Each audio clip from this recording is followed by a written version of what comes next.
नमस्कार दोस्तों, welcome back to Motor Defined. मैं हूं आपका होस्ट और दोस्त अरिंदम घोष और एक बार फिर मैं आप लोगों के लिए एक जबरदस्त राइड कंपैरिजन के साथ हाजिर हूं।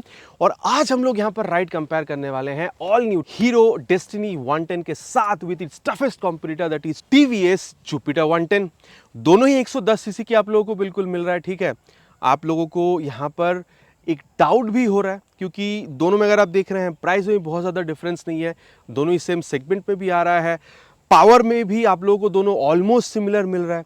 ठीक है, तो फिर कौन सा खरीदना सही होगा? नया डेस्टिनी 110 खरीदे या फिर ऑलरेडी जो मार्केट में कुछ दिनों पहले आ चुकी है और अच्छा परफॉर्म कर रही है जुपिटर 110 खरीदना सही होगा? यही जो डाउट है आज हम लोग क्लियर करने की कोशिश करेंगे।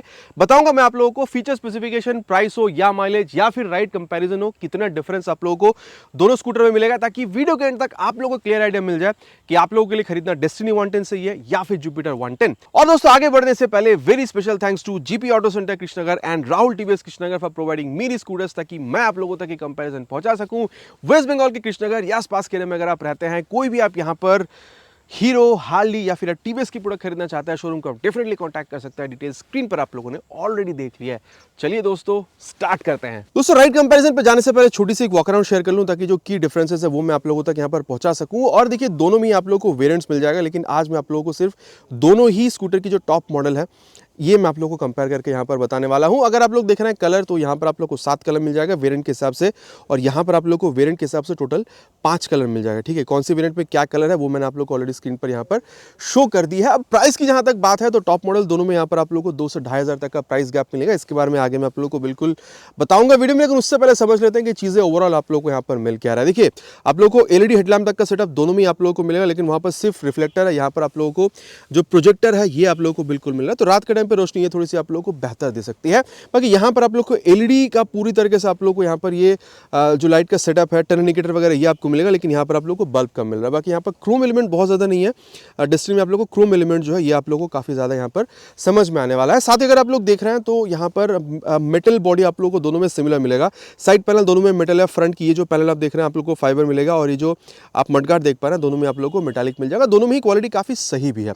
टायर की अगर बात करी जाए दोनों में आप लोगों को, चाहे आप जुपिटर देख रहे हो या फिर डेस्टिनी, फ्रंट और रियर दोनों ही 12 इंचेस के अलॉय व्हील के साथ मिलेगा। और फ्रंट की सिर्फ अगर बात करी जाए 90/90 सेक्शन तक का टायर दोनों में आप लोगों को बिल्कुल ही सेम मिलेगा। बाकी अगर आप लोग देख रहे हैं कॉम्बी ब्रेकिंग सिस्टम, ये जो चीज़ है, रियर ब्रेक अप्लाई होने पर फ्रंट ब्रेक का अप्लाई हो जाना, ये भी दोनों में ही आप लोगों को बिल्कुल ही कॉमन मिल जाएगा। इसके अलावा अगर आप लोग यहाँ पर डिस्क ब्रेक देख रहे हैं, यहाँ पर कंपनी ने डिस्क्लोज नहीं करे, लेकिन आप लोग यहाँ पर 200 एम तक की ये जो डिस्क सेटअप है ये बिल्कुल मान कर चल सकते हैं। वहीं अगर आप लोग जुपिटर में आ रहे हैं, पहली बात तो ये 220 एम तक का, और ये आप लोगों को यहाँ पर पेटल डिजाइन वाला मिल रहा है। बाकी देखिए बड़ी हो या छोटी, डिफरेंस चलाते वक्त मैं आप लोगों को एग्जैक्टली बताऊंगा। अब दोनों में आप लोगों को यहाँ पर ये जो आप कह सकते हैं टेलीस्कोपिक फोक का सेटअप है ये आप लोगों को बिल्कुल मिल जाएगा। जुपिटर 110 के मुकाबले डेस्टिनी 110 में कंपनी का दावा है कि बेस्ट इन क्लास यहाँ पर आप लोगों को लेग रूम जो है 154 एम तक का ये आप लोगों को मिल रहा है। अगेन लेग रूम किसमें कितनी बेहतर है आगे चलते हुए इसके बारे में बात हम लोग बिल्कुल करेंगे। ग्लव बॉक्स यहाँ पर आप लोगों को मिल रहा है। ग्लव बॉक्स अगर आप लोग देख रहे हैं तो वहाँ पर भी डाइनिंग सेक्शन में आपको मिलेगा। मोबाइल चार्जिंग पोर्ट अगर आप लोग देख रहे हैं दोनों में यूएसबी टाइप की ये भी आप लोगों को चीज़ें यहाँ पर बिल्कुल कंपनी ऑफर करती है। लॉन्गेस्ट सीट कंपनी यहाँ पर दावा कर रही है 785 एम का, और यहाँ पर आप लोगों को 756 एम के आसपास आप लोगों को मिल जाता है। तो कुशनिंग किसकी कितनी सही है इसके बारे में आगे हम लोग अगेन चलते हुए बात करेंगे। साथ ही अगर आप लोग देख रहे हैं सीट हाइट दोनों में अप्रॉक्सिमेटली 770 एम तक का आप लोगों को मिल जाता है। और अगर आप लोग यहाँ पर इसको लेफ्ट प्रेस करते हैं तो यहाँ पर जो सीट है ये ओपन हो जाती है। 33 डेज तक का बड़ा सा बूट स्पेस यहाँ पर आप लोगों को बिल्कुल मिलता है, क्योंकि यहाँ पर आप लोगों को जो पेट्रोल टैंक है ये आप लोगों को फ्रंट में यहाँ पर 5.1 लीटर्स तक का बिल्कुल यहाँ पर समझ में आता है। और यहाँ पर आप लोग 40-45 केएम तक की माइलेज जो ये आप एक्सपेक्ट कर सकते हैं। यहाँ पर अगर आप लोग देख रहे हैं तो ये सीट जो है यहाँ पर आप लोग जैसे ओपन कर रहे हैं एक लाइट जो ये आप लोग को जलता हुआ दिखेगा, और यहाँ पर 18 से 20 लीटर तक की आप लोग यहाँ पर ये जो बूट स्पेस है ये आप मान कर चल सकते हैं। तो बूट स्पेस यहाँ पर थोड़ी सी कम है, लेकिन हाँ अगर आप लोग टैंक देखते हैं तो यहाँ पर आप लोगों को पीछे की तरफ खुलती हुई दिखेगी, और 5.3 लीटर्स तक का है। तो टैंक यहाँ पर आप लोगों को सिमिलर मिलेगा 5.1, 5.3, और यहाँ पर कंपनी दावा करती है 56 के आसपास केएमपीएल की। लेकिन हाँ यहाँ पर भी आप लोग 45-50 तक की यहाँ पर आप लोग डेस्टिनी 110 में भी एक्सपेक्टेशन रख सकते हैं। इसके अलावा अगर आप लोग ग्राउंड क्लियरेंस देख रहे हैं 162, यहाँ पर 163 एम तक की, तो बहुत ज़्यादा डिफरेंस यहाँ पर नहीं मिला, लेकिन वेट में डिफरेंस मिलेगा। जुपिटर 110 में कंपनी 105 किलोग्राम तक की कहते हैं, लेकिन यहाँ पर कंपनी 114 किलोग्राम कह रही है, तो यहाँ पर थोड़ी सी ज़्यादा है। इसके बारे में आगे चलते हुए बात करेंगे। इसके अलावा अगर मैं आप लोगों को यहाँ पर रियर पोर्शन के बारे में बताऊँ तो कुछ इस तरीके से आप लोगों को यहाँ पर मिलेगा। एक बार जो की है ये मैं दोनों की यहाँ पर आप लोग को ऑन करके बताना चाहूँगा, ताकि जो मेन डिफरेंस है ये मैं आप लोगों को यहाँ पर बता सकूँ। टेल लैम्प जो आप लोगों को कुछ इस तरीके से यहाँ पर बिल्कुल जलता हुआ आप लोगों को मिलेगा, और साथ अगर आप लोग देख रहे हैं यहाँ पर ये मडगार्ड कुछ इस तरीके से दिखेगा। टायर अगर आप लोग देख रहे हैं वहाँ पर 100 सेक्शन तक की है, 100/80 सेक्शन तक की। और यहाँ पर फ्रंट में जुपिटर 110 में यहाँ पर फ्रंट जैसे ही 90/90 सेक्शन तक का आप लोग को मिल जाता है। 12 इंचेस के अलॉय व्हील आप लोगों को फ्रंट में हो या रेयर में दोनों में आप लोग को सेम मिल जाएगा। इसके अलावा अगर आप लोग देख रहे हैं 130 सेक्शन तक का यहाँ पर जो ड्रम ब्रेक का ये चीज़ आप लोग को बिल्कुल मिलेगा। और दोनों में आप लोग को यहाँ पर जो एडजस्टेबल हाइड्रोलिक शॉक अब्जॉर्बर है ये आप लोगों को यहाँ पर बिल्कुल मिलेगा। इसके अलावा अगर आप देख रहे हैं तो यहाँ पर पिलियन कंफर्ट के लिए जो बैक रेस्ट है ये आप लोगों को मिल जाता है। यहाँ पर ये चीज़ आप लोगों को बाय डिफ़ॉल्ट मिल नहीं रहा है। इसके अलावा अगर मैं आप लोगों को बताऊँ तो इंजन के बारे में, यहाँ पर अगर आप लोग देख रहे हैं तो 113 CC single cylinder air cool CVTi fuel engine जो ये आप लोगों को बिल्कुल मिलेगा। स्टार्ट यहाँ नहीं है लेकिन आप लोगों को डेस्टिनी 110 में बिल्कुल मिलेगा। बाकी पावर के बारे में अगर बात करी जाए यहाँ पर आप लोग को 8 PS तक का मिल जाता है। 9.2 न्यूटन मीटर का टॉर्क मिलेगा अगर यहाँ पर असिस्ट नहीं है। अगर असिस्ट है टॉप मॉडल जैसे कि यहाँ पर असिस्ट आपको मिलता है तो यहाँ पर 9.8 न्यूटन मीटर तक का टॉर्क जो है ये आप लोग को बिल्कुल मिलेगा। लेकिन यहाँ पर जब आप आ रहे हैं तो 110.9 CC single cylinder air cool फिलेटेड इंजन आप लोगों को बिल्कुल मिलेगा। बाकी CVTi दोनों में ही है। पावर ऑलमोस्ट सिमिलर है, वहाँ पर 8 था, यहाँ पर 8.15 PS तक का मिलेगा। लेकिन यहाँ पर आप लोगों को टॉर्क जो है 8.7 न्यूटन का मिल रहा है, जो कि वहाँ पर आप लोगों को 9.8 न्यूटन मीटर तक का मिल रहा है। ठीक है, तो ये चलाते हुए कितना ज़्यादा डिफरेंस क्रिएट करती है इसको हम लोग चलाते हुए बात करेंगे। इसके अलावा अगर मैं आप लोगों को बताऊँ तो फीचर्स में आप लोगों को थोड़ा सा डिफरेंस मिलेगा। जो आप लोग को एक्स्ट्रा फीचर यहाँ पर जुपिटर 110 में मिल रहा है, जैसे कि आप लोगों को यहाँ पर जैसे आप टर्न करते हैं टर्न सिग्नल अपने आप टर्न होने के बाद बंद हो जाती है। फॉलो मी हेडलैम्प जो है ये आप लोगों को यहाँ पर मिल जाएगा। ठीक है, इसके अलावा पैनिक ब्रेक जो है ये चीज़ भी आप लोगों को जुपिटर 110 में मिल रहा है। तो ये तीन स्पेशली आप लोगों को डेस्टिनी 110 में चीज़ देखने को मिल रही है। इसके अलावा ब्लूटूथ में भी डिफरेंस है, इसके बारे में बात करते हैं। लेकिन उससे पहले देख लीजिए, जैसे कि मैं यहाँ पर की को ऑफ करके ऑन कर रहा हूँ तो कुछ इस तरीके से सेमी डिजिटल मीटर कंसोल जो ये आपको मिलेगा। स्पीडोमीटर यहाँ पर मिल रहा है और इस बटन का इस्तेमाल करने पर ओडोमीटर के बाद आप लोगों को ट्रिप जो है एवरेज फ्यूल इकोनॉमी ये आप लोगों को यहाँ पर ये बिल्कुल बता देती है। साथ ही फ्यूल गैस सेंसर और आप लोगों को इंजन मैल फंक्शन लाइट जो है ये आपको दिखाएगी। बाकी कितना फ्यूल है ये आप लोगों को यहाँ पर बिल्कुल बता रही है। साइड स्टैंड इंडिकेटर वगैरह या फिर ये जो आप लाइट अगर आप इस्तेमाल कर रहे हैं तो ये चीज़ बता देती है। और इंडिकेटर अगर आप दे रहे हैं तो ये चीज़ आप लोगों को यहाँ पर ये बता देती है। ब्लूटूथ यहाँ पर आप लोगों को चीज़ मिल नहीं रहा। बाकी अगर आप लोग मिरर देख रहे हैं, आगे चलते हुए इसके बारे में बात करेंगे कि दोनों में मिरर कैसी है। यहाँ पर अगर आप लोग देख रहे हैं तो ये देखिए कंप्लीटली डिजिटल मीटर कंसोल जो ये आपको मिलेगा। बाकी ब्लूटूथ है, यहाँ पर आप लोगों ने देख भी लिया। Turn button, navigation, call, SMS ये सारी चीज़ें इस्तेमाल भी कर सकते हैं अगर स्मार्ट कनेक्ट आपको मोबाइल में डाउनलोड इंस्टॉल करके थ्रू ब्लूटूथ अगर आप इसके साथ यहाँ पर इसको कनेक्ट भी कर रहे हैं तो। और वहीं अगर आप लोग देख रहे हैं तो जैसे ही एक बार इसको दोबारा ऑफ करके अगर मैं ऑन करूँ तो आप लोग को यहाँ पर मैं बेटर बता पाऊँगा। ये आप लोग देख सकते हैं यहाँ पर, ये देखिए आप लोग को यहाँ पर जो स्पीडोमीटर है या फिर जो ओडोमीटर है, रेंज, ठीक है, फ्यूल, ये सारी चीज़ आप लोगों को यहाँ पर बता रही है। इसके अलावा ट्रिप A, ट्रिप B और ये चीज़ आप लोगों को यहाँ पर ये बता देती है। और यहाँ वहाँ i3 सिस्टम था, यहाँ पर आप लोगों को इंटेलिगो सिस्टम मिल रहा है, असिस्ट भी मिल रहा है फॉर बेटर एक्सेलरेशन। ये आगे चलते हुए इसके बारे में बात करेंगे। और इंटेलिगो को ऑन ऑफ करने के लिए ये सिस्टम आप लोगों को यहाँ पर बिल्कुल मिल रहा है। वहाँ पर भी ऑन ऑफ का जो बटन था ये आप देख सकते हैं यहाँ पर आपको मिलेगा। और नीचे है यहाँ पर इंजन ऑन करने के लिए स्विच, यहाँ पर भी आप देख सकते हैं नीचे आप लोग को इंजन ऑन करने के लिए स्विच मिलता है। और यहाँ पर भी आप लोग देख सकते हैं high beam, low beam, pass out के लिए स्विच। आप लोग को यहाँ पर हैजार्ड लैम्प का जो ऑप्शन है ये भी आप लोग को यहाँ पर मिल जाता है। और नीचे है हॉर्न, यहाँ पर हॉर्न थोड़ी सी और ज़्यादा लाउडर है। वहाँ पर ये लॉक आपको मिल नहीं रहा था, यहाँ पर ये लॉक आपको मिल रहा है। तो ढलान के रास्तों पे ये लॉक अगर आप लगाते हैं तो पीछे की तरफ सरकने का चांस कम बनता है, तो ये चीज़ एक्स्ट्रा है। अब यहाँ पर जो एग्जॉस्ट साउंड है वो भी मैं आप लोगों को सुना दो। स्टार्ट करते हैं यहाँ पर डेस्टिनी 110 के साथ।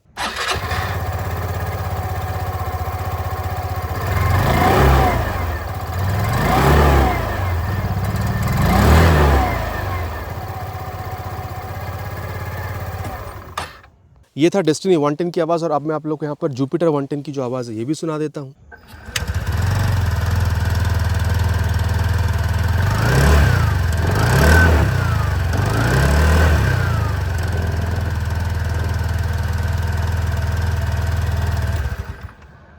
बाकी दोस्तों मोटा मोटा हम लोगों ने यहाँ पर डिस्कस कर लिया कि दोनों में चीज़ आप लोगों को मिल क्या रहा है। चलिए अब मैं आप लोगों को यहाँ पर जो प्राइस इसके बारे में बता देता हूँ। डेस्टिनी 110 अगर आप लोग देख रहे हैं 1,04,000 तक में आप लोगों को यहाँ पर ये मिल जाएगा। और वहीं अगर आप लोग देख रहे हैं, मैं अप्रॉक्स प्राइस आप लोगों को बता रहा हूँ, जुपिटर 110 यहाँ पर आप लोग को 1,06,500 रुपीज़ के आसपास आप लोग को मिल जाएगा। तो 2 से 2,500 रुपया आप लोग यहाँ पर जुपिटर में एक्स्ट्रा यहाँ पर पे करें। लेकिन हाँ, जैसे कि ब्लूटूथ हो गया या फिर ऑल जो फीचर्स मैंने आपको बताया था वो चीज़ आप लोग यहाँ पर एक्स्ट्रा भी मिल रहा है। तो ये था आप कह सकते हैं स्टैटिक एक वो कंपैरिजन। अब चलिए यहाँ पर चलते हैं राइड पर और फिर समझने की कोशिश करते हैं कि राइड करते वक्त दोनों में कितना डिफरेंस यहाँ पर समझ में आ सकता है। और दोस्तों अब यहाँ पर राइड कंपैरिजन की शुरुआत इस नए स्कूटर के साथ ही करेंगे जो कि 2025 हीरो डेस्टिनी 110। और सीट पर जब आप बैठ रहे हैं तो ऑलरेडी मैंने आप लोगों से कहा है सीट हाइट 770 के आसपास आपको मिल जाएगा दोनों ही स्कूटर में। और यहाँ पर भी अगर आपकी हाइट अराउंड 5'4" तक की भी है तो भी आप लोगों को यहाँ पर प्रॉब्लम नहीं होगा स्कूटर को मैनेज करने में। लेगरूम काफ़ी सही है, जैसे कंपनी यहाँ पर सबसे ज़्यादा लेगरूम का यहाँ पर दावा करती है। बाकी नीरूम कैसे आगे चलते हुए बात इस बारे में डेफिनेटली करेंगे। Seat is also quite comfortable, ना सॉफ्ट ना हार्ड। और मैं बताना चाहूँगा अगर आप पिलियन के साथ भी बैठ रहे हैं तो भी स्पेस की कमी यहाँ पर आप लोगों को बिल्कुल भी नहीं होने वाली है। और चलिए अब यहाँ पर इसको स्टार्ट करते हो, मैंने की ही कोई ऑन नहीं करा। चलिए अब इसको स्टार्ट करते हैं और फिर बात इसकी आगे करते हैं। सबसे पहली बात तो यह, जब आप शुरुआत में देख रहे हैं तो स्कूटर में आप लोग को यहाँ पर कोई लैग वगैरह फील नहीं हो रहा है। ऐसा नहीं कि 110 सीसी की है तो आपको लैग फील होगा। इनफैक्ट अगर आप पिलियन के साथ भी बैठ रहे हैं तो भी मेरे हिसाब से जैसे आप थ्रॉटल ज़्यादा दे रहे हैं आपको कम खिंचती हुई नजर आ रही है, वो सारी चीज़ मेरे हिसाब से आप लोगों को यहाँ पर फील नहीं होनी चाहिए। बाकी बात अगर कर रहा है थ्रॉटल एक्सेलरेशन की, तो चलिए इसकी जो एक्सेलरेशन टेस्ट है उसको पहले कंप्लीट करते हैं, देन यहाँ पर इसकी जो परफॉर्मेंस है उसके बारे में आगे बात करते हैं। Will start with 3 horns, full throttle. Let's see. Approaching 60. Now crossing 70. Let's see how far can we go. Crossing 80. Now approaching 90. Now crossing 90 as well. Let's see. Now 90. तो दोस्तों ये आप लोगों ने यहाँ पर देखा है 90 तक ये आराम से आ रही है, लेकिन उसके बाद यहाँ पर ये थोड़ा टाइम ले रही है, ठीक है, आगे बढ़ने के लिए। लेकिन 90 तक भी ये क्या खूब पहुंच रही है, मतलब ऐसा नहीं है कि कोई लैग वगैरह आपको फील हो रहा है। 110 सीसी है, देखिए आप मेरे हिसाब से अब ये बहुत ज़्यादा हाई स्पीड पर नहीं जाएंगे, आप जाएंगे कि भाई चलाने में अच्छी लगे, बैठने में कंफर्टेबल, तो वो चीज़ आप लोगों को यहाँ पर मिल रहा है। मतलब एक्सीलरेशन में आप लोगों को यहाँ पर काफ़ी अच्छा खासा ही देखने में मिल जाता है, जहाँ तक मुझे यहाँ पर समझ में आ रहा है। और मैं 90 के पार यहाँ पर मैंने आप लोगों को चलाकर बताया, लेकिन मुझे यहाँ पर वाइब्रेशन ऐसा बहुत ज़्यादा फील मुझे हुआ नहीं है। हाँ, अगर आप देख रहे हैं तो ये जो लेग रूम है यहाँ पर आप लोग को हल्का सा वो बस जो वो फील हो रहा है, लेकिन वाइब्रेट बहुत ज़्यादा आप लोग को यहाँ पर मतलब वो तंग कर रही है, एनोइंग फील हो रहा है, ऐसा वाला आप लोगों को यहाँ पर चीज़ मतलब फील नहीं होना, मतलब नहीं होना चाहिए मेरे हिसाब से, अगर मैं आपको बताऊं तो। बाकी देखिए स्टेबिलिटी में मैंने आपको 90 के ऊपर भी खींच के बताया था, फ्रंट में 90, रियर में 100 सेक्शन की जो टायर है मेरे हिसाब से आप लोग अच्छा खासा स्टेबिलिटी यहाँ पर बिल्कुल प्रोवाइड करती है। और माइलेज मैंने ऑलरेडी बताया था, यहाँ पर 45-50 तक एक्सपेक्ट कर सकता है। बाकी कंपनी तो 55+ तक का यहाँ पर एक्सपेक्टेशन आप लोगों को रखने के लिए बिल्कुल कहती है, मतलब कंपनी यहाँ पर ज़्यादा ही क्लेम करती है। मैंने 45-50 आप लोगों को बताया है ऑलरेडी। अगर आप इस स्कूटर को चला रहे हैं तो आपका क्या यहाँ पर माइलेज को लेकर क्लेम है वो नीचे आप लोग कमेंट पर लिखकर बिल्कुल बताइएगा।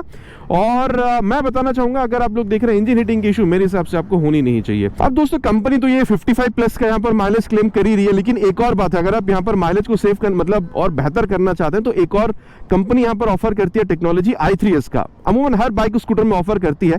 मान के चलिए, पीछे देख लेते नहीं कोई है नहीं, मान के चलिए आप यहाँ पर ट्रैफिक पर खड़े हैं और आपने यहाँ पर ये जो i3s इसको ऑन कर रखा है, तो देखिए जैसे आप खड़े होते हैं, अभी देखिए स्कूटर जो रन कर रही है और यहाँ पर i3s जो है ये यहाँ पर आप लोगों को शो कर रही है।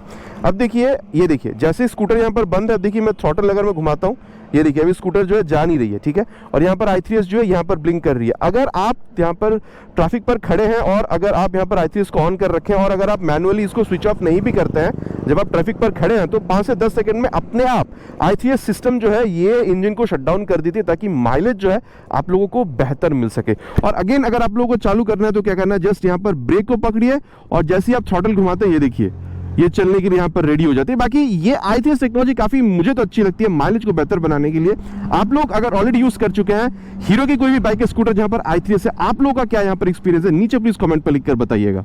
और दोस्तों अब कंपैरिजन करेंगे डेस्टिनी 110 को with this Jupiter 110। Seat height तो देखिए दोनों में ऑलमोस्ट सेम ही आप लोगों को मिलेगा, 770 mm तक का ऑलरेडी मैंने आप लोगों से कहा है। और हाँ, वहाँ पर लॉन्गेस्ट सीट कंपनी क्लेम करती है। बाकी देखिए यहाँ पर भी अच्छा खासा स्पेस मिल जाएगा, चाहे आप बैठ रहे हो या फिर आप पिलियन के साथ ही क्यों ना हो। और जब आप बैठ रहे हैं तो वहाँ पर जैसा आपको फील आ रहा था, यहाँ पर भी फील ऑलमोस्ट सिमिलर है।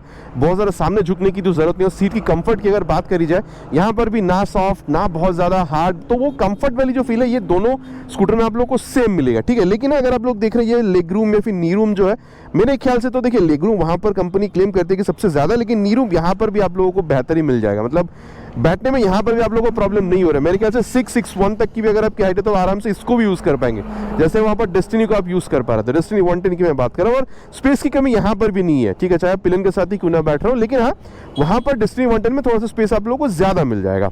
और चलिए अब यहाँ पर स्टार्ट करते हैं। मैंने यहाँ पर ऑलरेडी ये जो ऑटोमेटिक स्टार्ट स्टॉप सिस्टम इसको मैंने ऑन कर रखा है यहाँ पर, और अब इसको यहाँ पर ये देखिए जब यहाँ पर असिस्ट रेडी बता रही है ना, इसका मतलब जब आप थ्रॉटल दे रहे हैं तो यहाँ पर आप लोगों को थोड़ा सा बेहतर थ्रॉटल रिस्पांस मिलेगा, ठीक है। देखिए जब असिस्ट का फंक्शन एक काम कर रहा है, आपको बेहतर थ्रॉटल रिस्पांस मिल रहा है, तो जब आप लोग आप ट्रैफिक को काट के आगे निकलना चाहते हैं तो वहां पर आप लोगों को थोड़ा सा हेल्प बिल्कुल मिलता है। तो देखिए ये चीज़ आप लोगों को वहाँ डेस्टिनी 110 में मिल नहीं रहा था। और अब मैं इतना आप लोगों से कहूँगा कि एक्सीलरेशन, मतलब ये ट्रैफिक को काट के आगे निकलने वाली बात हो रही है, परफॉर्मेंस की बात हो रही है, एक्सीलरेशन को चलिए यहाँ पर टेस्ट कर लेते हैं, फिर हम लोग यहाँ पर इसकी जो परफॉर्मेंस है इसके बारे में बात करेंगे। Start with 3 horns, full throttle,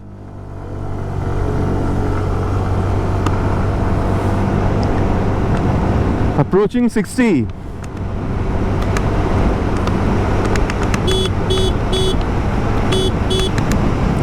$70 crossed. Let's see how far can we go. $80 crossed.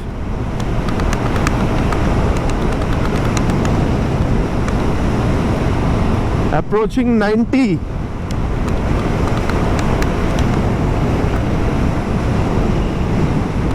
$86 पर इसको यहाँ पर रोकते हैं।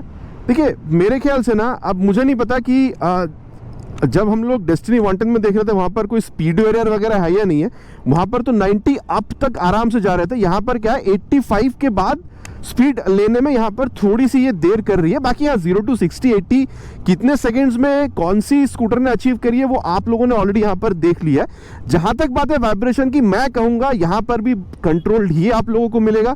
वाइब्रेशन दोनों में आप लोगों को बहुत ज़्यादा समझ में नहीं आएगा, लेकिन फ़र्क आप लोगों को क्या मिलेगा, देखिए जब आप लोग यहाँ पर थ्रॉटल दे रहे हैं ना, तो जब आप थ्रॉटल दे रहे हैं, एक्सीलरेट जब आप कर रहे हैं, तो हल्का से यहाँ पर ये जो फुटपेग है, बाकी मैं बता दूं टैंक, पेट्रोल टैंक यहाँ पर नहीं है, नीचे फुटपेग पर, इसलिए पीछे आप लोगों को जगह ज्यादा मिल रहा था। बैक टू द पॉइंट, जब आप थ्रॉटल दे रहे हैं, जब एक्सीलरेट कर रहे हैं, तो शुरुआत में हल्का से यहाँ पर ये जो फुटपेग है यहाँ पर आप लोगों को हल्का सा बज फील हो रहा था। ये चीज़ आप लोगों को डेस्टिनी में नहीं मिल रहा था, ठीक है। बाकी हाँ अगर आप वाइब्रेशन देखते हैं तो यहाँ पर भी बहुत ज़्यादा मैं बिल्कुल नहीं कहूँगा, वही करीबन आप लोग 80 से 90 के बीच यहाँ पर भी आप लोग इसकी जो कंफर्टेबल क्रूजिंग स्पीड है इसको मान कर चल सकते हैं, मतलब 75 to 85 के बीच में आप कह सकते हो। स्टेबिलिटी की प्रॉब्लम यहाँ पर भी आपको फील नहीं हो रहा। बाकी हाँ अगर आप लोग देख रहे हैं तो 85 90 तक जब आप, मतलब 80 से 85 के बीच जब आप जा रहे हैं तो हल्का सा एक बज आप लोगों को फील हो रहा था, मतलब वही सेम मैं कहूँगा। बहुत ज़्यादा आप लोगों को यहाँ पर वाइब्रेशन में जो डिफरेंस है वो डेस्टिनी 110 के मुकाबले यहाँ पर आपको समझ में नहीं आ रहा, लेकिन एक्सीलरेट करते वक्त थोड़ा सा वाइब्रेट कर रही है ये, मतलब बस आपको फील दे रही है फुटपेग पर, ये मैंने ऑलरेडी आप लोगों को यहाँ पर बताया है। इसके अलावा अगर आप माइलेज देख रहे हैं तो वहाँ पर तो कंपनी ज़्यादा ही क्लेम करती है, यहाँ पर आप लोग 40-45 के बीच मान कर चल सकते हैं, वहाँ पर तो 55 प्लस तक कंपनी क्लेम करती है। और देखिए इंजन रेटिंग की इशू आप लोगों को यहाँ पर भी मेरे हिसाब से फील नहीं होनी चाहिए। अब देखिए 0 to 60 80 आप लोगों ने यहाँ पर देख लिया है। टॉप एंड परफॉर्मेंस कह पाना मुश्किल है क्योंकि दोनों की मैंने यहाँ पर ड्रैग रेस वगैरह तो करी नहीं है, लेकिन आशा आप ये रख सकते हैं कि बहुत ज़्यादा आप लोगों को टॉप एंड में भी शायद डिफरेंस समझ में ना आए। शायद डेस्टिनी 110 आप लोगों को हल्की सी बेहतर परफॉर्मेंस देते, लेकिन ऑलमोस्ट सिमिलर ही रहेगा। मतलब मैं अपने एक्सपीरियंस से कह रहा हूँ, मतलब मैंने अभी तक टेस्ट आप किया नहीं है, लेकिन हाँ बहुत ज़्यादा टॉप एंड में आप लोगों को परफॉर्मेंस में डिफरेंस जो वो समझ में मेरे हिसाब से नहीं आना चाहिए। बाकी दोस्तों यहाँ पर जैसे मैं आप लोगों से पहले कह रहा था कि एक चीज़ है, वहाँ पर आप लोगों ने ITS देखा था, यहाँ पर आप लोगों को इंटेलिगो सिस्टम मिल रहा है। मान के चलिए यहाँ पर सामने आप लोगों को ट्रैफिक मिला, यहाँ पर आप लोगों ने रोक दिया, ये देखिए अभी स्कूटर चल रहा है, ठीक है, देखिए हल्का हल्का वाइब्रेट आप लोगों को फील हो रहा हो, ये देखिए बंद हो गई है।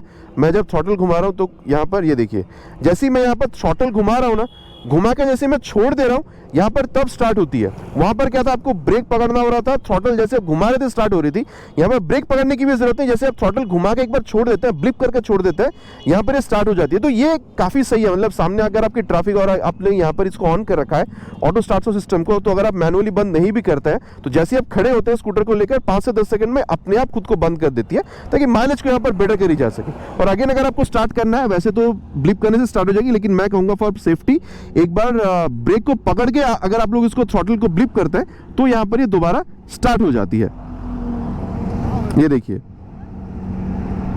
और कुछ इस तरीके से यहां पर ये चलने के लिए भी बिल्कुल रेडी है। और दोस्तों अब जिस बारे में बात करेंगे वो है इस स्कूटर की ब्रेकिंग। सबसे पहले तो यहाँ पर इसको देख लेंगे कि पीछे नहीं, वैसे बहुत ज़्यादा कोई है नहीं, अराउंड 60 के पार ले चलेंगे और फिर फ्रंट ब्रेक जो है उसको इस्तेमाल करेंगे और ये 60 के पार ले जाकर फ्रंट ब्रेक। देखिए मेरे हिसाब से तो अच्छा खासा ही ब्रेकिंग दिया, मतलब कंपनी ने इसको वेबसाइट पे अभी तक लिस्ट नहीं करा है, लेकिन आप 200 तक की यहाँ पर इसको मान कर चल सकते हैं। अच्छा खासा आप लोगों को यहाँ पर मतलब वो जो एक ब्रेक का रिस्पॉन्स है वो दे रही है। ऐसा नहीं कि जैसे आप ब्रेक पकड़े झट से रोक दे रही है, लेकिन अच्छा खासा रिस्पॉन्स दे रही है, ये मैं आप लोगों से यहाँ पर बिल्कुल कह सकता हूँ। ठीक है, और अब जो रियर ब्रेक है उसको भी एक बार यूज़ करेंगे, बाकी नहीं, पीछे वैसे कोई है नहीं। एक बार रियर ब्रेक को भी इस्तेमाल करके देख लेते हैं, 50 के पार देखेंगे और ये रहा 50 के पार ले जाके रियर ब्रेक। अब देखिए यहाँ पर आप लोगों को जो कॉम्बी ब्रेकिंग सिस्टम है ये मिलता है, मतलब रियर ब्रेक अप्लाई करने पे फ्रंट ब्रेक भी अप्लाई हो जाता है। तो उस हिसाब से अगर आप देख रहे हैं, मैं ये नहीं कहूँगा कि फ्रंट ब्रेक जितना उतना इफेक्टिव है, लेकिन हाँ ये जो रियर के संग संग बाद फ्रंट ब्रेक अप्लाई हो जाता है तो नॉर्मल रियर ब्रेक जैसा मैं आपको कहता हूँ कि वो आप लोगों को प्रोग्रेसिव नेचर मिलता है, तो उससे आप लोगों को थोड़ा सा यहाँ पर बेहतरी समझ में आ रहा है। मतलब रियर ब्रेक के साथ फ्रंट ब्रेक अप्लाई होने पर थोड़ी सी बेहतर जो ब्रेकिंग है वो आप लोगों को यहाँ पर समझ में आ रहा है। लेकिन अगेन कहूँगा रियर ब्रेक फिर भी ज़्यादा इफेक्टिव है अगर आप लोग रियर ब्रेक मतलब फ्रंट ब्रेक ज़्यादा इफेक्टिव है अगर आप लोग रियर 130 एम की ब्रेकिंग देख रहे हैं तो। और अब रियर के संग संग बाद एक बार फ्रंट ब्रेक को एक बार दोबारा यूज करके देखेंगे एक साथ, रियर के संग संग बाद फ्रंट वही 50 के पार ले जाकर और रियर के संग संग बाद फ्रंट ब्रेक। देखिए मैं कहूँगा अगर आप लोग कंट्रोल राइड करते हैं 60-70 तक भी अगर आप लोग राइड कर रहे हैं, मेरे ख्याल से वहाँ पर भी अगर आप लोग एक कंट्रोल्ड वे में अगर आप लोग ब्रेकिंग यूज़ करते हैं, अच्छा खासा ब्रेकिंग रिस्पॉन्स ही आप लोगों को यहाँ पर बिल्कुल ऑफर कर रही है। इसमें मेरे हिसाब से आप लोगों को दौरान नहीं होनी चाहिए। बाकी दोस्तों अब यहाँ पर इसकी जो ब्रेक सिस्टम है इसको एक बार टेस्ट करते हैं। फ्रंट ब्रेक को वही ले चलेंगे 50 के आसपास, 55 पे ले जाके फ्रंट ब्रेक। नहीं वहाँ पे ब्रेक थोड़ी छोटी थी और वेट थोड़ा ज़्यादा था डेस्टिनी 110 में। देखिए ब्रेकिंग वहाँ पर भी सी था, लेकिन क्योंकि यहाँ पर वेट भी 9 किलोग्राम है, ब्रेक डिस्क की साइज जो है वो भी आप लोगों को थोड़ा सा बड़ा मिल रहा है, 220 का ऊपर से आप लोगों को यहाँ पर ये पेटेड डिज़ाइन मिल रहा है, तो यहाँ पर आप लोग थोड़ी सी और बेहतर ब्रेकिंग जो है वो यहाँ पर आप लोग एक्सपेक्ट कर सकते हैं। ठीक है, वहाँ पर भी सही थी, यहाँ पर थोड़ा सा बेहतर आप और एक्सपेक्ट कर सकते हैं। अब रियर ब्रेक जो है इसको भी टेस्ट करेंगे। ठीक है, और ये देखिए रियल लाइफ कंडीशन अप्रॉक्स 50 पे ले जाके देखिए मैं कहूँगा वहाँ पर भी 130 एम तक का ड्रम ब्रेक था, यहाँ पर भी वही है। लेकिन मुझे देखिए यहाँ पर भी SBT है, synchronised braking technology, rear brake apply करते से फ्रंट ब्रेक यहाँ पर भी अप्लाई होती है, लेकिन मुझे ये फील हो रहा है कि वहाँ पर आप लोगों को थोड़ा सा और बेहतर परफॉर्मेंस मिल रहा था। रियर ब्रेक अप्लाई करते सी फ्रंट ब्रेक का भी अप्लाई हो जाना अपने आप, SBT कॉम्बी ब्रेकिंग, तो डेस्टिनी 110 में मुझे ये थोड़ा सा और बेटर फील होता, लेकिन यहाँ पर भी काफ़ी अच्छा ही है। लेकिन क्योंकि मैं कंपेयर कर रहा हूँ तो इसलिए बता रहा हूँ कि वहाँ पर आपको थोड़ा सा बेहतर फील होगा रियर ब्रेक अगर आप प्रेस कर रहे हैं तो। और अब हम लोग मैनुअली रियर के संग संग बाद फ्रंट ब्रेक को एक बार प्रेस करके देखेंगे, वही 50 के आसपास इसको ले चलेंगे और ये 52 से 3 पे ले जाके रियर विद फ्रंट। तीनों ही बार देख के ब्रेक किया, पीछे कोई था नहीं। तो देखिए मैं कहूँगा यहाँ पर आप लोगों को काफ़ी अच्छा खासा ही ब्रेकिंग मिल रहा है। और मैं कहूँगा ओवरऑल ब्रेकिंग अगर आप लोग देख रहे हैं क्योंकि वेट कम है और यहाँ पर फ्रंट की डिस्क साइज थोड़ी बड़ी है, तो यहाँ पर आप थोड़ी सी और बेहतर ब्रेकिंग जो एक्सपेक्ट कर सकते हैं। लेकिन डेस्टिनी भी काफ़ी सही है, क्योंकि मैं कंपेयर कर रहा हूँ इसलिए बता रहा हूँ, यहाँ पर थोड़ी सी और बेहतर आप एक्सपेक्ट कर सकते हैं। अब देखिए दोस्तों सस्पेंशन की बात अगर मैं आप लोगों को बताऊं, फ्रंट हो या रियर, मैं कहूंगा मिड से सॉफ्ट के बीच में सेट है, ना बहुत ज्यादा सॉफ्ट ना बहुत ज्यादा हार्ड, और मैं कहूंगा छोटे मोटे गड्ढों पे को ये झेल लेगी आराम से, बहुत ज्यादा प्रॉब्लम आपको नहीं होगा। लेकिन जब आप ज्यादा गड्ढों पर जाएंगे तो थोड़ा सा झटका आपको ये कमर या फिर जो कंधा है उसको भी फील कराएगी। ठीक है, चाहे आप फ्रंट सस्पेंशन देख रहे हो या फिर रियर, तो इन बोथ द कंडीशंस, चाहे आप अच्छे रास्तों पर चल रहे हो या फिर आप मतलब खड्डे वाले रास्तों पर चल रहे हो, थोड़ा सा वो आप जो कंफर्टेबल फील है सस्पेंशन में से वो आप बिल्कुल एक्सपेक्ट कर सकते हैं। इंडियन रोड्स की मैं यहाँ पर डेफिनेटली बात कर रहा हूँ। और मैं अगर आप लोग को ओवरऑल फील के बारे में बताऊं तो इस तरीके से आप खेलने की कोशिश कर रहे हैं। देखिए मैं कहूँगा 114 किलोग्राम का वेट, वैसे अगर आप लोग देख रहे हैं जुपिटर से अगर आप कंपैरिजन कर रहे हैं 105 किलोग्राम तक वहाँ पर आप लोगों को मिलता है, तो मैं कहूँगा देखिए वहाँ पर वो भी चलाने में काफ़ी खूब है। लेकिन यहाँ पर इसकी जो ये वेट है ना, इसकी वजह से चलाने में आप लोगों को ऐसा नहीं कि ये वहाँ पर 5 है 105 और यहाँ पर 114, तो आप ये जो 9 किलोग्राम ज़्यादा भारी स्कूटर यूज़ करें उस वजह से आपको ये ज़्यादा भारी फील हो रहा है चलाते वक्त, ऐसा नहीं है। मतलब वेट की वजह से ना एक एडेड एडवांटेज आप लोगों को ये हाईवेज पर अगर आप राइड करते हैं तो ये आपको मिलता है, थोड़ा सा ज़्यादा स्टेबल आपको ये फील कराती है। बाकी हाँ, आप लोगों ने यहाँ पर एक्सेलरेशन भी देख लिया, उसमें भी कमी नहीं है। तो वेट अगर ज़्यादा है, एक्सेलरेशन में कोई कमी नहीं है, तो मेरे ख्याल से आप लोगों को अच्छा ही एक ओवरऑल फील देती है। हाँ, अगर वेट कम होता थोड़ी सी और ये जल्दी भाग सकती थी, लेकिन जो अभी आपको परफॉर्मेंस दे रहे हैं मेरे हिसाब से आप लोगों को सही मिल रहा है। बाकी अगर आप रियर व्यू मिरर देख रहे हैं, ये भी अच्छा खासा रियर व्यू आप लोगों को दे रही है। स्पीडोमीटर, देन आप लोगों को यहाँ पर ये जो ट्रिप वगैरह है ये चीज़ भी आप लोगों को यहाँ पर ये स्कूटर जो है बिल्कुल ऑफर करती है। ये देखिए ट्रिप मैंने आप लोगों को ऑलरेडी यहाँ पर बताया था, ठीक है। और ये जो एवरेज आप देख सकते हैं किलोमीटर्स पर लीटर, ये भी आप लोगों को यहाँ पर ये बिल्कुल बता देती है। साथ ही मैंने ऑलरेडी कहा है कि काफ़ी ज़्यादा कंफर्टेबल राइड जो है वो भी आप लोगों को ये स्कूटर यहाँ पर बिल्कुल ऑफर करती है। और साथ ही अगर आप देखते हैं तो यहाँ पर पिलियन के साथ अगर आप लोग बैठ रहे हैं तो आप लोगों को स्पेस में भी कमी नहीं हो रही, कंफर्ट तो दोनों में आप लोगों को अच्छा खासा मिल जाएगा, चाहे आप बैठ रहे हो या फिर पिलियन, ऑलरेडी मैंने आप लोगों से यहाँ पर कहा है। और सस्पेंशन की जहाँ तक बात है, देखिए मैं कहूँगा और दोनों में आप लोगों को ये ऑलमोस्ट सिमिलर मिलेगा। ब्रेक्स और एक्सेलरेशन में आपको डिफरेंस बताया था, सस्पेंशन में आपको डिफरेंस नहीं बताऊंगा क्योंकि दोनों में सिमिलर है। मैं कहूँगा मिड से सॉफ्ट के बीच पे रखा गया, चाहे फ्रंट हो चाहे रियर हो। हाई स्पीड, टॉप स्पीड या फिर अगर आप लोग इस तरीके से हाईवेज पर रन कर रहे हैं, बहुत बेहतर रिस्पॉन्स आप लोगों को मिल जाएगा। लेकिन अगर आप लोग यहाँ पर गड्ढों पर जाएंगे, गड्ढा ठीक है, बहुत हद तक गड्ढा ऑब्जर्व करते हैं, लेकिन ज्यादा गड्ढों पर जाएंगे तो झटका जो है, जो आपको डेस्टिनी 110 में फील हो रहा था, यहाँ पर भी आप लोगों को डेफिनेटली फील होने वाला है। तो इस सस्पेंशन का जो फील था वो मैंने आपको बता दिया। ओवरऑल अगर आप लोग देख रहे हैं रियर व्यू मिरर यहाँ पर भी अच्छा खासा है। बाकी यहाँ पर तो आप लोगों को ब्लूटूथ या फिर ये जो असिस्ट वगैरह, ये जो चीज़ है फॉर बेटर एक्सेलरेशन, ठीक है, ये आप लोगों को बिल्कुल मिल रहा है। अगर आप लोग ओवरटेक्स वगैरह करना चाहते हैं तो ये चीज़ वहाँ पर आपको मिल नहीं रहा था। आशा कर सकते हैं कि शायद डेस्टिनी 110 में नेक्स्ट अपडेट तक मिल जाए, लेकिन अभी तो यहाँ पर फीचर वाइज चीज़ें आप लोगों को यहाँ पर ज़्यादा मिल रहा है, ठीक है। बाकी देखिए मैं कहूँगा ओवरऑल अगर आप लोग देख रहे हैं यहाँ पर भी सीट आप कह लीजिए, एक्सेलरेशन कह लीजिए, काफ़ी बेहतर यहाँ पर भी आपको मिल रहा है। तो जैसे वहाँ पर मैंने कहा था, यहाँ पर भी कहूँगा सिटीज़ में दोनों ही यूज़ करने लायक है, लेकिन कभी अगर आप ओकेशनल लॉन्ग राइड्स पर निकल गए तो इसके साथ भी आप लोग आराम से जा सकते हैं, इवन अगर आप लोग पिलियन के साथ भी जा रहे हैं तो। लेकिन अब पिलियन कंफर्ट अगर आप लोग देखते हैं, बैक रेस्ट होने के मतलब जैसे कि डेस्टिनी 110 में आप लोगों ने बैक रेस्ट देखा था, तो उसके हिसाब से आप कह सकते हैं डेस्टिनी 110 में पिलियन का जो कंफर्ट है वो थोड़ा सा ज़्यादा मिल सकता है। मोटा मोटा देखिए दोनों ही स्कूटर के बारे में हम लोगों ने बात कर लिया, क्या चीज़ है नहीं है। चलिए अब कंक्लूजन पर बात करेंगे कि क्राइटेरिया वाइज फिर दोनों में खरीदना आप लोगों के लिए कौन सा सही हो सकता है। और दोस्तों अब है सत्यवचन की घड़ी, कंक्लूजन का समय कि फिर खरीदना आप लोगों के लिए कौन सा स्कूटर सही हो सकता है। देखिए मैं कहूँगा आप लोगों को बहुत ज़्यादा तामझाम की जरूरत है। आप एक नो नॉनसेंस स्कूटर चाह रहे हैं जहाँ पर दिखने में आप लोगों को क्लासिक वो चीज़ चाहिए, आप लोगों को अट्रैक्टिव वो वाली जो फील है ना, स्कूटर अट्रैक्टिव है, क्लासी है, वो आप लोगों को फील चाहिए। साथ ही आप चाहते हैं कि आप राइड कर रहे हो, पिलियन के साथ राइड कर रहे हो, स्पेस की कोई कमी ना हो, लंबा चौड़ा सीट आपको मिले, पिलियन कंफर्ट भी आप लोगों को अच्छा मिल जाए, आप लोगों को अच्छा खासा माइलेज भी चाहिए, 50+, कंपनी तो 55+ क्लेम करती है। साथ ही आपको रात पे राइड करने के लिए प्रोजेक्टर लाइट का सेटअप भी आप लोगों को चाहिए था। अगर आपकी बजट आपको अलाउ कर रही है 1 लाख रुपए आसपास जाने के लिए, डेस्टिनी 110 आप लोगों के लिए बहुत बेहतरीन स्कूटर रह सकता है। लेकिन हाँ, आपकी बजट वही है 1 लाख 1,05,000 के आसपास ही, क्योंकि डेस्टिनी 1,04,000 में आ रही है, 1,06,500 के आसपास आ रही है। मेरे एरिया के हिसाब से अगर मैं बताऊं तो 2-2,500 ही आप लोग यहाँ पर ज्यादा पे कर रहे हैं। तो ऐसा नहीं है कि प्राइस में बहुत ज्यादा आप लोगों को डिफरेंस इन दोनों में फील हो, लेकिन आपको चाहिए कि हाँ स्कूटर अच्छी भी चले, एक्सेलरेशन अच्छी हो, ब्रेकिंग अच्छी हो, ठीक है, और मुझे यहाँ पर अंडर सीट स्टोरेज भी ज़्यादा चाहिए, मुझे यहाँ पर फीचर भी ज़्यादा चाहिए, जैसे कि ब्लूटूथ हो गया, ठीक है, turn by turn navigation, call SMS alert, ठीक है। फिर आप लोगों को यहाँ पर ये जो फॉलो मी हेडलैम्प है या फिर जो ऑटो कैंसिल आप कह सकते हैं, यहाँ पर ये टर्न सिग्नल्स वगैरह है, मतलब अच्छी चलनी तो चाहिए, साथ ही फीचर भी आपको ज़रा चाहिए। और बजट भी बस 2-3 हज़ार रुपये ही अगर आप बढ़ाना चाहते हैं डेस्टिनी 110 के मुकाबले, तो मैं कहूँगा आप लोगों के लिए यहाँ पर जुपिटर 110 भी एक बहुत बढ़िया स्कूटर रह सकता है, अगर आप लोगों को बेहतर फीचर चाहिए तो। बाकी दोस्तों दोनों स्कूटर में क्या चीज़ें सेम है, क्या चीज़ आप लोगों को डिफरेंट मिलेगा, कंप्लीटली मैंने आप लोगों तक पहुंचाने की कोशिश करी है। बाकी आफ्टर दिस रिव्यू आप क्या समझ रहे हैं, नया आप लोग यहाँ पर डेस्टिनी 110 खरीदेंगे या फिर जुपिटर 110 खरीदेंगे, जो कि मार्केट में काफ़ी अच्छी यहाँ पर बिक रही है? नीचे कमेंट पे लिख कर बताना नहीं भूलिएगा, इट्स पर रिक्वेस्ट। आशा करता हूँ वीडियो आपको पसंद आई है, पसंद अगर आई है तो प्लीज़ वीडियो में लाइक, और चैनल पर अगर आप लोग पहली बार आ रहे हैं तो सब्सक्राइब करके बेल बटन कॉल पे हिट करना नहीं भूलिएगा। अगर इट्स माय रिक्वेस्ट, बहुत जल्द मिलेंगे आप लोगों के चैनल पर इसी तरीके से नए वीडियो में नए बाइक या स्कूटर के साथ। Till then ride safe and Jai Hind.